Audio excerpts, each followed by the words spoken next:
Ladies and gentleman, ಇವತ್ತು ಕರ್ನಾಟಕ ಕಾಂಗ್ರೆಸ್ ಪಕ್ಷದಲ್ಲಿ ದೊಡ್ಡ ಬೆಳವಣಿಗೆಯ ಚರ್ಚೆಯೇ ನಡೀತಾ ಇದೆ. ನಿನ್ನೆ ಏನು ಮುಖ್ಯಮಂತ್ರಿ ಸಿದ್ದರಾಮಯ್ಯನವರ ರಾಜಕೀಯ ಕಾರ್ಯದರ್ಶಿ ನಸೀರ್ ಅಹಮದ್ ಅವರ ತಲೆದಂಡ ಆಯ್ತಲ್ಲ, ಅದಾದ ಮೇಲೆ ಈಗ ಯಾರು ಶಕ್ತಿವಂತರು ಅನ್ನುವಂಥ ಪ್ರಶ್ನೆಗ ಚರ್ಚೆಗೆ ಈಡಾಗ್ತಾ ಇದೆ. ಅದು CM ಆಗಿರ್ತಕ್ಕಂಥ ಸಿದ್ದರಾಮಯ್ಯನವರ ಅಥವಾ DCM ಆಗಿರ್ತಕ್ಕಂಥ ಮತ್ತು KPCC ಅಧ್ಯಕ್ಷರು ಆಗಿರ್ತಕ್ಕಂಥ DK ಶಿವಕುಮಾರ ಅನ್ನುವಂಥ ಒಂದು ಪ್ರಶ್ನೆ ಹುಟ್ಕೊಂಡು ಬಿಟ್ಟಿದೆ. ಯಾಕಂದರೆ ನೋಡಿ, ಈಗ ಎಣಿಸಿ ಹೇಳಿ CM ಸಿದ್ದರಾಮಯ್ಯನವರ ತಂಡದ ವಿಕೆಟ್ಗಳನ್ನು DK ಶಿವಕುಮಾರ್ ಬೀಳಿಸ್ತಿದ್ದಾರೆ ಅನ್ನುವಂಥ ಒಂದು ಮಾತೀಗ ಕಾಂಗ್ರೆಸ್ ವಲಯದಲ್ಲಿ ಕೇಳಿ ಬರ್ತಾ ಇದೆ.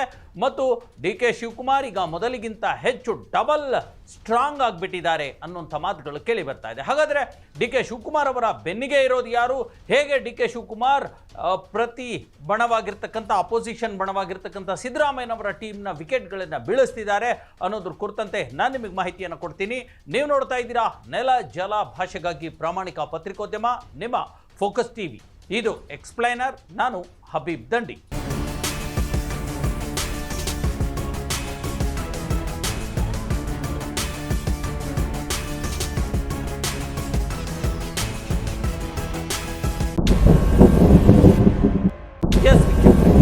ರಾಜ್ಯದಲ್ಲಿ ನಿರೀಕ್ಷೆ ಮಾಡಿರದೇ ಇರತಕ್ಕಂಥ ಘಟನೆ ನಡೆದುಬಿಟ್ಟಿದೆ. ಪ್ರಮುಖವಾಗಿ ಮುಖ್ಯಮಂತ್ರಿಗಳ ಒಂದು ಪೊಲಿಟಿಕಲ್ ಸೆಕ್ರೆಟರಿ, ರಾಜಕೀಯ ಕಾರ್ಯದರ್ಶಿಯನ್ನೇ ಅವರು ಈಗಾಗಲೇ ಅವ್ರನ್ನ ಒಂದು ರೀತಿ ಆ ಹುದ್ದೆಯಿಂದ ಬಿಡುಗಡೆಗೊಳಿಸ್ಬಿಟ್ಟಿರ್ತಕ್ಕಂಥದ್ದು, ಉಚ್ಚಾಟನೆ ಮಾಡಲಾಗಿರ್ತಕ್ಕಂಥದ್ದು ರಾಜ್ಯ ರಾಜಕಾರಣದಲ್ಲಿ, ಅದರಲ್ಲೂ ಕಾಂಗ್ರೆಸ್ ಪಕ್ಷದಲ್ಲಿ, ಕಾಂಗ್ರೆಸ್ ಸರ್ಕಾರದಲ್ಲಿ ದೊಡ್ಡ ಮಟ್ಟದ ತಲ್ಲಣವನ್ನು ಹುಟ್ಟು ಹಾಕಿದೆ.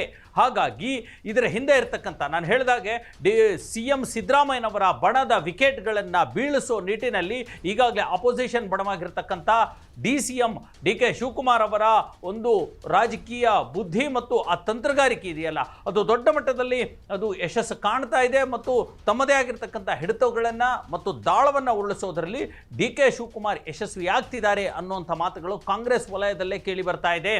DK ಶಿವಕುಮಾರ್ ಸ್ವಲ್ಪ ಮೆತ್ತಗಾಗಿ ಹೋಗ್ಬಿಟ್ರು. DK ಶಿವಕುಮಾರ್ಗೆ ಮುಖ್ಯಮಂತ್ರಿ ಸ್ಥಾನ ಸಿಗ್ತಾ ಇಲ್ಲ.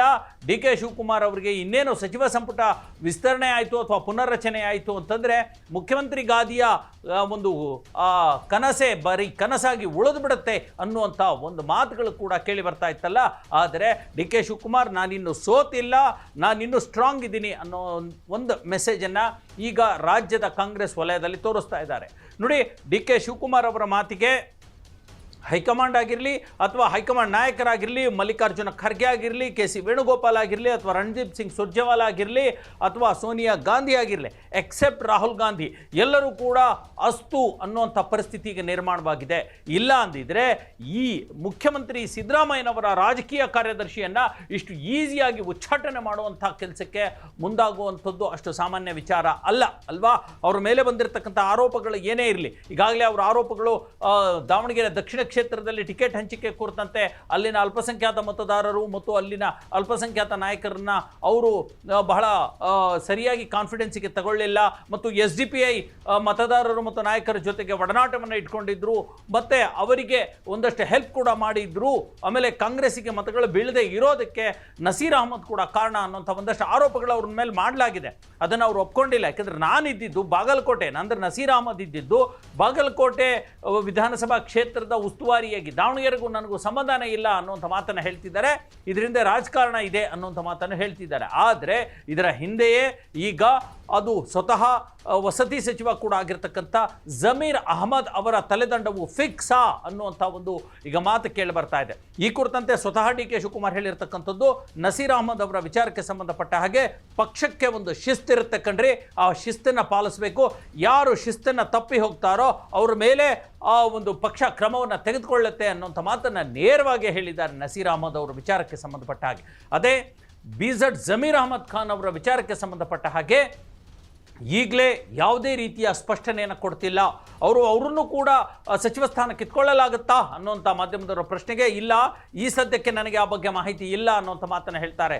DK ಶಿವಕುಮಾರ್ ಅವರಿಗೆ ಗೊತ್ತಿಲ್ಲದೆ ಇರತಕ್ಕಂಥ ಮಾಹಿತಿ ಇದೆಯಾ? ಅದರಲ್ಲೂ ಕಾಂಗ್ರೆಸ್ ಪಕ್ಷದ ಬೆಳವಣಿಗೆಗಳ ಬಗ್ಗೆನೇ DK ಶಿವಕುಮಾರ್ಗೆ ಗೊತ್ತಿಲ್ಲದೆ ಮಾಹಿತಿಗಳು ನಡೆಯುತ್ತಾ, ಡೆವಲಪ್ಮೆಂಟ್ ನಡೆಯುತ್ತಾ ಅನ್ನುವಂಥದ್ದು, ಹಾಗೆ ಒಂದು ರೀತಿಯ ತಂತ್ರಗಾರಿಕೆ ಇದು, ಗೊತ್ತಿಲ್ಲ ಅನ್ನುವಂಥದ್ದು. ಇದ್ರ ಜೊತೆಗೆ DK ಶಿವಕುಮಾರ್ ಅವರ ರಾಜಕಾರಣವನ್ನು, ಇವತ್ತಿನ ಪ್ರಸ್ತುತ ರಾಜಕಾರಣವನ್ನು ಗಮನಿಸೋದಾದರೆ ಈಗ CM ಸಿದ್ದರಾಮಯ್ಯನವರ ಬಣದ ಒಂದೊಂದೇ ವಿಕೆಟನ್ನು ಉರುಳಿಸ್ತಾ ಇದ್ದಾರೆ.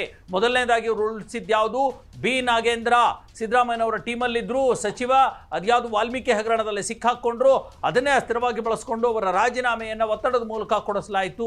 ಅದರ ನಂತರ ಮತ್ತೊಬ್ಬ ನಾಯಕ ಸಮುದಾಯದ ಪ್ರಮುಖ ರಾಜಕಾರಣಿ, ತುಮಕೂರಿನ ರಾಜಕಾರಣಿ KN ರಾಜಣ್ಣ ಅವರನ್ನು ಸಚಿವ ಸ್ಥಾನದಿಂದ ತೆಗೆಯಲಾಯಿತು, ಉಚ್ಚಾಟನೆ ಮಾಡಲಾಯಿತು ಅನ್ನೋದು. ನೋಡಿ, ಕಾಂಗ್ರೆಸ್ಸಲ್ಲಿ ಉಚ್ಚಾಟನೆ ಮಾಡೋದು ಬಹಳ ಸರಳ ಆಗ್ತಾ ಇದೆ. ಉಚ್ಚಾಟನೆ ಮಾಡಲಾಯಿತು ಅನ್ನುವಂಥದ್ದು ಅಲ್ವಾ. ರಾಜಣ್ಣ ಕೂಡ DK ಶಿವಕುಮಾರ್ ಜೊತೆಗೆ ಅವರ ಮೇಲೆ ನೇರ ಆರೋಪಗಳನ್ನು ಹಲವಾರು ಈ ಹನಿ ಟ್ರ್ಯಾಪಿಂಗ್ ಸಂಬಂಧಪಟ್ಟಂಗೆ ಮಾಡಿದ್ರು.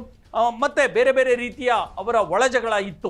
ರಾಜಣ್ಣನವರು ನೇರವಾಗಿ ವಾಗ್ದಾಳಿ DK ಶಿವಕುಮಾರ್ ಮೇಲೆ ನಡೆಸ್ತಾನೆ ಬಂದಿದ್ರು, ಈಗಲೂ ನಡೆಸ್ತಾರೆ ಅವರು ಅಲ್ವಾ. KN ರಾಜಣ್ಣ ಹೋದ್ರ, ಅದಾದ ನಂತರ ಆಗಿದ್ಯಾವುದು ಇದು ದಾವಣಗೆರೆ ದಕ್ಷಿಣ ಬೈ ಎಲೆಕ್ಷನ್ ಕ್ಷೇತ್ರಕ್ಕೆ ಒಂದು ಚುನಾವಣೆಗೆ ಸಂಬಂಧಪಟ್ಟ ಹಾಗೆ ಅಲ್ಲಿನ MLC ಅಬ್ದುಲ್ ಜಬ್ಬಾರ್ ಅವರನ್ನ ರಾಜ್ಯ ಅಲ್ಪಸಂಖ್ಯಾತ ಘಟಕದಿಂದ ತೆಗೆದುಹಾಕಲಾಯಿತು.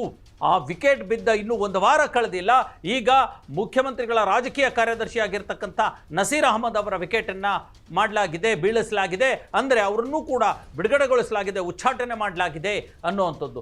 ಈಗಿರ್ತಕ್ಕಂಥದ್ದು ಯಾರು? DK ಶಿವಕುಮಾರ್ ಅವರ ನೇರ ಕಣ್ಣಿರ್ತಕ್ಕಂಥದ್ದು BZ ಜಮೀರ್ ಅಹಮದ್ ಖಾನ್ ಅವರ ಮೇಲೆ ಅಂತ ಹೇಳಲಾಗ್ತಾ ಇದೆ. ಯಾಕಂದರೆ ಈಗಾಗಲೇ ಸಿದ್ದರಾಮಯ್ಯನವರಿಗೆ ಅಹಿಂದ ಏನು ಸಿದ್ದರಾಮಯ್ಯ ಇದ್ದಾರೆ, ಅದರಲ್ಲಿ ಅಂತಂದರೆ ಅಲ್ಪಸಂಖ್ಯಾತರ ಬಣದ ಬಹುದೊಡ್ಡ ಶಕ್ತಿ ಸಿದ್ದರಾಮಯ್ಯನವರಿಗೆ ಜಮೀರ್ ಅಹಮದ್ ಖಾನ್ ಅವರನ್ನು ವಿಕೆಟ್ ಉರುಳಿಸಿದರೆ ಅಷ್ಟಮಟ್ಟಿಗೆ ಸಿದ್ದರಾಮಯ್ಯನವರ ಶಕ್ತಿಯನ್ನು ಕಡಿಮೆ ಮಾಡಿದಾಗುತ್ತೆ ಅನ್ನುವಂಥದ್ದು ರಾಜಕೀಯ ಲೆಕ್ಕಾಚಾರ. ಹಾಗಾಗಿ ಈಗ ನಡೀತಾ ಇರತಕ್ಕಂಥ ಈ ಬಣಬಡಿದಾಟ ಮತ್ತು DK ಶಿವಕುಮಾರ್ ಮತ್ತು ಸಿದ್ದರಾಮಯ್ಯನವರ ನಡುವೆ ನಡೀತಾ ಇರತಕ್ಕಂಥ ಒಂದು ಹಗ್ಗ ಜಗ್ಗಾಟ ಇದೆಯಲ್ಲ, ಇದು ಕಾಂಗ್ರೆಸ್ ಪಕ್ಷವನ್ನು ಎಲ್ಲಿಗೆ ತೆಗೆದುಕೊಂಡು ಹೋಗುತ್ತೆ ಅನ್ನುವಂಥದ್ದು ಬಹಳ ಕುತೂಹಲ ಮೂಡಿಸಿದೆ. ಅವ್ರಿಗೆ ಆದಂಥ ಮಾಹಿತಿ, ನಮಗೂ ಕೆಲವು ವರದಿಗಳೆಲ್ಲ ಬಂದಿತ್ತು, ವರದಿಗಳೆಲ್ಲ ಕೊಟ್ಟಿದ್ರು, ನಮಗೆ ಮಾಹಿತಿ ಇತ್ತು. ಪಕ್ಷದಲ್ಲಿ ಶಿಸ್ತು ಭಾಳ ಇಂಪಾರ್ಟೆಂಟು ಪಾರ್ಟಿಲಿ. ಯಾಕೆಂದರೆ ಕೆಲವು ರೆಸ್ಪಾನ್ಸಿಬಿಲಿಟಿ ಕೊಟ್ಟಿರ್ತೀವಿ ನಾವು. ಏನಾಗಿದೆಯೋ ಅಂತ ಇನ್ನೂ ಒಂದು ರಿಪೋರ್ಟ್ ಬರಬೇಕು, ವೆಯ್ಟ್ ಮಾಡ್ತಾ ಇದ್ದೀನಿ. ನೇರವಾಗಿ ವಾರ್ನಿಂಗ್ ಮಾಡ್ತಾ ಇದ್ದಾರೆ DK ಶಿವಕುಮಾರ್. ಮೊದಲಿಗಿಂತ ಈಗ ಮತ್ತಷ್ಟು ಅಗ್ರೆಸಿವ್ ಆಗಿದ್ದಾರೆ, ಕಂಡವರಿಗೆ ಡಿಚ್ಚಿ ಹೊಡಿತಿದ್ದಾರೆ. ಯಾವುದೇ ವಿಚಾರ, ಯಾವುದೇ ಹಿಂದೆ ಮುಂದೆ ಯೋಚನೆ ಮಾಡದ ಹಾಗೆ ಯಾರು ತಪ್ಪು ಮಾಡ್ತಾರೆ ಅವ್ರ ಮೇಲೆ ನಿರ್ದಾಕ್ಷಿಣ್ಯ ಕಠಿಣ ಕ್ರಮಗಳನ್ನು ತೆಗೆದುಕೊಳ್ಳುವಂಥ ಕೆಲಸವನ್ನು ಮಾಡ್ತಿದ್ದಾರೆ KPCC ಅಧ್ಯಕ್ಷರಾಗಿ. ಹಾಗಾಗಿ ಇದು ಎಲ್ಲಿಗೆ ತೆಗೆದುಕೊಂಡು ಹೋಗಿ ಮುಟ್ಟುತ್ತೆ ಅನ್ನುವಂಥದ್ದು ಆಶ್ಚರ್ಯ. ಅಂತಂದರೆ ಸ್ವತಃ CM ಸಿದ್ದರಾಮಯ್ಯನವರು ಈ ಕುರಿತಂತೆ ಯಾವುದೇ ಪ್ರತಿಕ್ರಿಯೆ ಕೊಡ್ತಾ ಇಲ್ಲ. ಅಬ್ದುಲ್ ಜಬ್ಬಾರ್ ಅವರ ರಾಜೀನಾಮೆ ಕೊಟ್ಟರು, ಅವರು ಯಾವುದೇ ರೀತಿಯ ಪ್ರತಿಕ್ರಿಯೆ ಕೊಟ್ಟಿಲ್ಲ. ಅವರದೇ ರಾಜಕೀಯ ಕಾರ್ಯದರ್ಶಿ ಈಗ ನಸೀರ್ ಅಹಮದ್ ಅವರನ್ನು ಉಚ್ಚಾಟನೆ ಮಾಡಲಾಯಿತು, ತುಟಿ ಬಿಚ್ತಾ ಇಲ್ಲ. ಈಗ ಜಮೀರ್ ಅಹಮದ್ ಮೇಲೆ, ಅವರ ಒಂದು ಬೆನ್ನೆಲುಬಾಗಿರ್ತಕ್ಕಂಥ ಜಮೀರ್ ಅಹಮದ್ ಮೇಲೆ ಈಗ ಕಣ್ಣಿಡಲಾಗಿದೆ. ಅವ್ರ ವಿಕೆಟು ಬೀಳುತ್ತೆ ಅಂತ ಹೇಳಲಾಗ್ತಾ ಇದೆ. ಆದರೂ ಸಿದ್ದರಾಮಯ್ಯನವರು ಮಾತಾಡ್ತಿಲ್ಲ. ಕಾರಣ ಏನು? ಇದರ ಹಿಂದೆ ಮತ್ತೆ ಬೇರೆಯದೇ ಆಗಿರ್ತಕ್ಕಂಥ ಸಿದ್ದರಾಮಯ್ಯನವರ ತಂತ್ರಗಾರಿಕೆ ಇದೆಯಾ? ಯಾಕಂದರೆ ಸಿದ್ದರಾಮಯ್ಯನವರು ಕೂಡ ರಾಮಕೃಷ್ಣ ಹೆಗಡೆ, ದೇವೇಗೌಡ ಅವರ ಕಾಲದಿಂದಲೂ ಕೂಡ ರಾಜಕಾರಣವನ್ನು ಕಲಿತು ಬಂದಿರತಕ್ಕಂಥವ್ರು. ಜಾರ್ಜ್ ಫರ್ನಾಂಡಿಸ್, ದೇವರಾಜ್ ಅರಸು ಇವರ ಕಾಲದಿಂದ ರಾಜಕಾರಣ ಕಲಿತಿರ್ತಕ್ಕಂಥವ್ರು. ಅವರ ದಾಳಗಳು ಕೂಡ ಇರುತ್ತೆ. ಆದರೆ ಸದ್ಯಕ್ಕೆ ಇದು ಕಾಂಗ್ರೆಸ್ ಪಕ್ಷಕ್ಕೆ ಎಫೆಕ್ಟ್ ಆಗ್ತಾ ಇದೆ ಅನ್ನುವಂಥದ್ದಂದ್ರೂ ಸತ್ಯ. ಎಸ್ ವೀಕ್ಷಕರೇ, ಇದಾಗಿತ್ತು ಇವತ್ತಿನ ಎಕ್ಸ್ಪ್ಲೇನರ್. ಮುಂದಿನ ಮತ್ತೊಂದು ವಿಚಾರದೊಂದಿಗೆ ಮತ್ತೆ ಬರ್ತೀನಿ. ಅಲ್ಲಿವರೆಗೂ ನೋಡ್ತಾ ಇರಿ ಫೋಕಸ್ ಟಿವಿ.